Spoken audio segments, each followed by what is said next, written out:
K-pop sering disebut sebagai bahasa pemersatu dunia. Tapi belakangan ini, tembok besar justru muncul di antara fans itu sendiri. Di satu sisi, ada Knet dengan standar dukungannya. Di sisi lain, ada fans Asia Tenggara yang menuntut rasa hormat. Kenapa masalah kamera di konser bisa berujung pada hinaan rasial? Hari ini kita bedah tuntas etika konser internasional dan akar rasisme di fandom K-pop.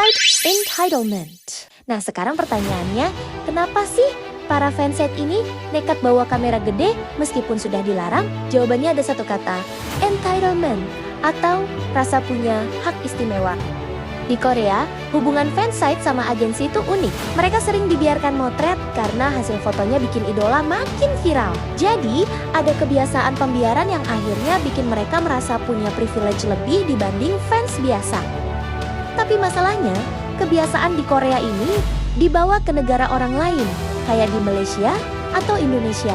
Padahal promotor di sini punya kontrak hukum yang ketat. Membawa kamera profesional tanpa izin itu bukan cuma soal hobi, tapi pelanggaran aturan komersial. Inilah yang kita sebut benturan budaya versus aturan lokal. Pihak fansite merasa, gue udah keluar uang banyak buat dukung idola, masa dilarang? Sementara promotor kita tegas, di mana bumi dipijak, di situ langit dijunjung. Sangat disayangkan ketika mereka ditegur karena melanggar aturan, bukannya minta maaf, oknum ini malah menyerang balik dengan narasi yang merendahkan negara kita. Seolah-olah jasa mereka motret idola itu jauh lebih penting daripada hukum yang berlaku di negara kita. Isu rasisme dan standar ganda. Ini adalah bagian yang paling menyedihkan dari seluruh drama ini. Diskusi yang awalnya soal boleh atau tidak bawa kamera, tiba-tiba berubah jadi arena penghinaan rasial. Kenapa masalah teknis di konser bisa berujung pada kota-kota rasis terhadap fans Asia Tenggara? Setelah kejadian di Malaysia itu viral, forum-forum internasional dan Korea mulai ramai. Sayangnya, banyak oknum netizen yang tidak lagi membahas soal aturan konser. Mereka mulai menggunakan istilah-istilah merendahkan seperti sibling atau sebutan rasis lainnya untuk menyerang fans di Indonesia, Malaysia, dan sekitarnya. Padahal, kalau kita bicara data, Asia Tenggara adalah salah satu penyumbang ekonomi terbesar bagi industri K-pop. Dari jumlah viewers YouTube streams, Spotify, sampai penjualan tiket konser yang selalu sold out dalam hitungan menit. Tanpa dukungan masif dari fansi, K-pop mungkin tidak akan sebesar sekarang di kancah global. Yang paling parah adalah standar ganda.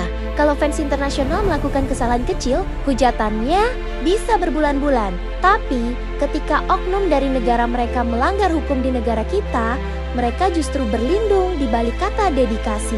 Mereka menuntut kita menghargai budaya mereka, tapi mereka sendiri menutup mata pada kedaulatan aturan di negara kita.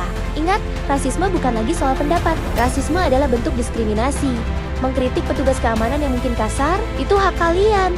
Tapi menghina satu bangsa karena satu kejadian, itu sudah kelewat batas.